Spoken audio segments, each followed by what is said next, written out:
Hi everyone, welcome to Maths with Muskan. My dear students, जैसे कि मैंने आपको कल इन्फॉर्म किया था कि इस चैनल पे अब मैं स्टार्ट कर रही हूँ सीबीएसई क्लास 9th में कंप्लीट मैथ सीरीज जो कि आपके न्यू एनसीईआरटी सिलेबस के ऊपर बेस्ड होगी। तो आइए हमारा फर्स्ट चैप्टर स्टार्ट करते हैं। Our first chapter is Orienting Yourself, the Use of Coordinates. तो आइए पहले हम चैप्टर का मीनिंग समझते हैं कि चैप्टर का क्या मीनिंग है। तो बच्चों, ओरिएंटिंग योरसेल्फ का मतलब होता है कि अपनी पोजीशन, अपनी सराउंडिंग्स के अकॉर्डिंग समझना और देखना, अपने आप को ओरिएंट करना।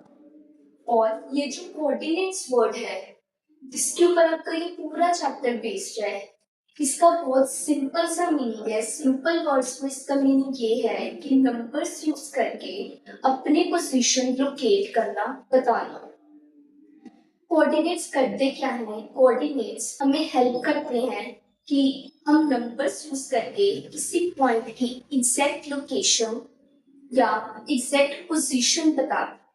तो ये चीज करने के लिए, किसी भी पॉइंट की एग्जैक्ट लोकेशन बताने के लिए हम यूज करते हैं कार्टेशियन प्लेन। क्या यूज करते हैं? Cartesian plane. अभी कार्टेशियन प्लेन होता क्या है, आइए इसको समझते हैं। कार्टेशियन प्लेन में क्या होता है? हमारे पास एक हॉरिजॉन्टल लाइन होती है जिसको हम कहते हैं एक्स एक्सिस, और हमारे पास एक वर्टिकल लाइन होती है जिसको हम कहते हैं वाई एक्सिस। इसको और डीपली समझे तो जहां पे ये दोनों लाइंस, ये दोनों एक्सिस इंटरसेक्ट करते हैं, मिलते हैं, उस पॉइंट को हम कहते हैं ओरिजिन। और ये इस तरह से रिप्रेजेंट किया जाता है। क्यों किया जाता है ये हम अभी बात करते हैं। और ये इसकी जो राइट हैंड साइड है ये होती है पॉजिटिव एक्सिस। यहाँ पे सारी पॉजिटिव वैल्यूज होती है, जैसे कि आपको यहाँ पे दिख रही है सारी पॉजिटिव वैल्यूज दिख रही है। और इस साइड ये होती है नेगेटिव एक्स एक्सिस, जैसे कि आपको यहाँ पे सारी नेगेटिव वैल्यूज मिलती है। वैसे ही नीचे डाउन की तरफ क्या होता है, हमारे पास यहाँ पे सारी हमें नेगेटिव वैल्यूज मिलती हैं, किसकी? वाई की। और यहाँ पे हमें सारी क्या मिलती है? पॉजिटिव वैल्यूज मिलती है वाई की। अब अगर हमने कार्टेशियन प्लेन में हमने कोई भी पॉइंट लोकेट करना है, कोई भी पॉइंट बताना है, तो वो पॉइंट जो है वो एक्स वाई की फॉर्म में लिखा जाता है। फॉर एग्जाम्पल, अगर यहाँ पे मैं एक पॉइंट लेती हूँ, ये यहाँ पे मैंने पॉइंट लिया, ये पॉइंट लिया है, तो मैंने आपको बोला कि इस पॉइंट को हम फॉर्म में लिखते हैं एक्स वाई। हम ऐसे नहीं कर सकते कि y का डिस्टेंस पहले देख लिया और x का पहले देख लिया। सबसे पहले हमें x का ही डिस्टेंस देखना होता है। तो इस पॉइंट, यहाँ तक देखो आप, एक्स कोऑर्डिनेट के लिए देखो कि इस पॉइंट ने ओरिजिन से कितना डिस्टेंस कवर किया है। 4। तो x कोऑर्डिनेट क्या है हमारे पास? 4। और वाई कोऑर्डिनेट के लिए देखो कि इसने ओरिजिन से कितना वर्टिकल डिस्टेंस कवर किया, डेट इज 2। तो कोई भी पॉइंट जो है वो x, y की फॉर्म में लिखा जाता है। इस x को अगर हम x कोऑर्डिनेट बोलने की जगह एक स्पेसिफिक नेम दे तो इसको बोलते हैं अब्सिस्सा। क्या बोलते हैं? अब्सिस्सा। और इस y कोऑर्डिनेट को हम बोलते हैं ऑर्डिनेट। अब ये जो कार्टेशियन प्लेन है, इसमें दो एक्सिस ने आपस में आके क्या किया? इंटरसेक्ट किया। दो लाइन ने आपस में आके इंटरसेक्ट किया।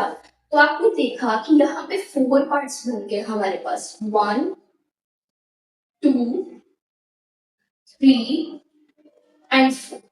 और ये जो 4 पार्ट्स हैं इनको हम बोलते हैं कोऑर्डिनेट्स। ये वर्ड्स आपने याद रखने हैं, आप इसको अपने नोट्स में भी लिख सकते हो। इन 4 पार्ट्स को हम क्या बोलते हैं? कोऑर्डिनेट्स। हर क्वाड्रेंट में एक्स और वाई का जो साइन है वो वेरी करता है। कैसे? फर्स्ट पार्ट में अगर देखूं, अगर इस क्वाड्रेंट में कोई पॉइंट होगा, जैसे मैंने एग्जांपल दी है इसकी, तो यहाँ पे अगर मैं एक्स एक्सिस का डिस्टेंस देखूंगी तो ये भी पॉजिटिव होगा, वाई एक्सिस का डिस्टेंस ये भी पॉजिटिव होगा। तो इसमें अब्सिस्सा और ऑर्डिनेट दोनों क्या होते हैं हमारे पास, पॉजिटिव होते हैं। सेकंड क्वाड्रेंट की अगर हम बात करें, अगर मैं यहाँ पे कोई पॉइंट लोकेट करती हूँ, जैसे मैंने ये पॉइंट लिया, ये पॉइंट लिया इस तरह से, तो ये पॉइंट क्या है, एक्स से देखती हूँ, एक्स एक्सिस से डिस्टेंस देखती हूँ, ये कितना है एक्स एक्सिस से, ये -2 है, और वाई से कितना है ये, वाई से कितना है ये 3 है, तो -2 कॉमा 3। तो आपने देखा कि सेकंड क्वाड्रेंट में जो x होता है ये सारी नेगेटिव वैल्यूज है, और ये जो y है ये क्या आपके पास पॉजिटिव होता है। तो x कोऑर्डिनेट नेगेटिव होता है और y कोऑर्डिनेट पॉजिटिव होता है।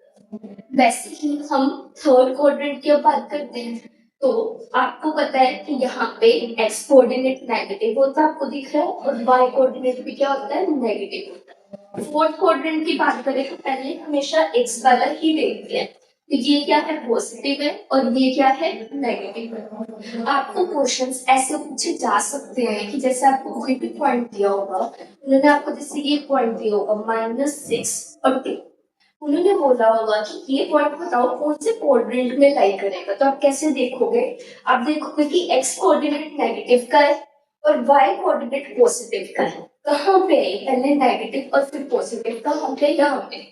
तो ये कौन से क्वाड्रेंट में लाई करेगा, सेकंड क्वाड्रेंट में लाई करेगा। पॉइंट लोकेट करके भी देख लेते हैं, ये -6 है हमारे पास, तो ये -6 है, और हमारे पास क्या है 2, ये 2 है, तो ये पॉइंट कहाँ पे लाई करेगा, यहाँ। ये पॉइंट आपका -6, 2 होगा। तो अब हमने समझ लिया है 4 क्वाड्रेंट्स के बारे में, हमने समझ लिया है पॉइंट को किस फॉर्म में लिखा जाता है, वो भी हमने समझ लिया। आइए समझते हैं कि अगर कोई पॉइंट किसी एक्सिस के ऊपर ही लाई करता है, ये तो क्वाड्रेंट्स में लाई कर रहा था ना, तो इस फॉर्म में लिखना पड़ेगा। अब अगर कोई पॉइंट किसी एक्सिस के ऊपर है तो कैसे देखेंगे, ये मेरे पास एक्स एक्सिस है, ये हमारे पास वाई एक्सिस। अब अगर मैं यहाँ पे कुछ बोल दूं, ये पॉइंट, ये 1 है, ये 2, इस पॉइंट का अगर मैं नाम देखूं तो मैंने बोला था एक्स कोऑर्डिनेट, यानी कि एक्सिस का क्या मतलब होता है, एक्स कोऑर्डिनेट के लिए देखो कि इस पॉइंट ने ओरिजिन से कितना डिस्टेंस कवर किया है। तो कितना है, क्या इसकी कोई हाइट है, नहीं हो रहा, तो वो कितना होगा हमारे पास 0, 2,0 होगा। तो जब भी आपके ऊपर कोई पॉइंट, जब भी आपके पास कोई ऐसा पॉइंट होगा जो एक्स एक्सिस के ऊपर लाई कर रहा होगा, तो उसको आप किसकी फॉर्म में लिखोगे, x, 0 की फॉर्म। और अगर कोई पॉइंट y एक्सिस पे लाई कर रहा होगा, जैसे नेगेटिव वाले ही लिमिट है, जैसे सपोज करो ये -5, जिनसे कोई हॉरिजॉन्टल डिस्टेंस कवर नहीं हो रहा तो 0 आएगा और वर्टिकली -5 है। तो जब भी y एक्सिस पर कोई पॉइंट लाई कर रहा होगा तो उसको हम किसकी फॉर्म में लिखेंगे, 0,1। समझने के लिए याद रखने के लिए हमने क्या करना, अगर x एक्सिस के ऊपर पॉइंट लाई कर रहा है तो y कोऑर्डिनेट 0 होगा, अगर y एक्सिस पर पॉइंट लाई कर रहा है तो x कोऑर्डिनेट 0 होगा। और मैंने आपको बताया था ओरिजिन 0,0 होता है। क्यों 0,0 होता है, क्योंकि ना ही तो हॉरिजॉन्टली कोई डिस्टेंस कवर हो रहा है, ना ही तो वर्टिकली। अब लास्ट टॉपिक जो आप इसको, जो आपको इस चैप्टर के लिए पता होना चाहिए कि इससे पहले हम एक्सरसाइज के ऊपर जाएंगे, वो है डिस्टेंस फॉर्मूला। बहुत ज्यादा इम्पोर्टेंट है ये डिस्टेंस फॉर्मूला। पहले मैं आपको बताती हूँ इसका मतलब क्या है। अगर आपके पास 2 पॉइंट्स दिए हुए हैं, ये ए पॉइंट है, इसके कोऑर्डिनेट्स मैं मान लेती हूँ x1, y1, और ये बी पॉइंट है, इसके कोऑर्डिनेट्स में मान लेती हूँ x2, y2।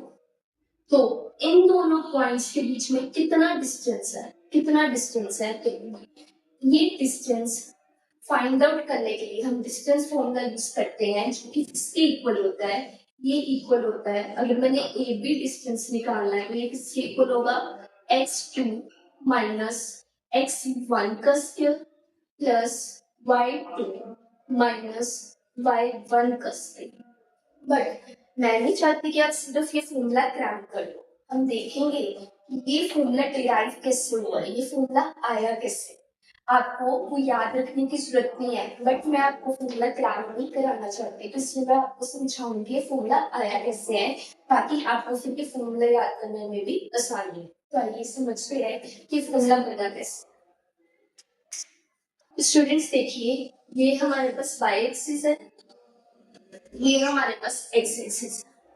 यहाँ पे एक पॉइंट है हमारे पास a x1 कोमा y1, ये इसके कोऑर्डिनेट्स है, और यहाँ पे हमारे पास एक b पॉइंट है जिसके कोऑर्डिनेट्स है x2 कोमा y, ये कोऑर्डिनेट्स है हमारे पास। हमें इन दोनों के बीच में डिस्टेंस निकालना है। फॉर्मूला तो हम ऑलरेडी जान चुके हैं कि ये फॉर्मूला ऑलरेडी आया कैसे।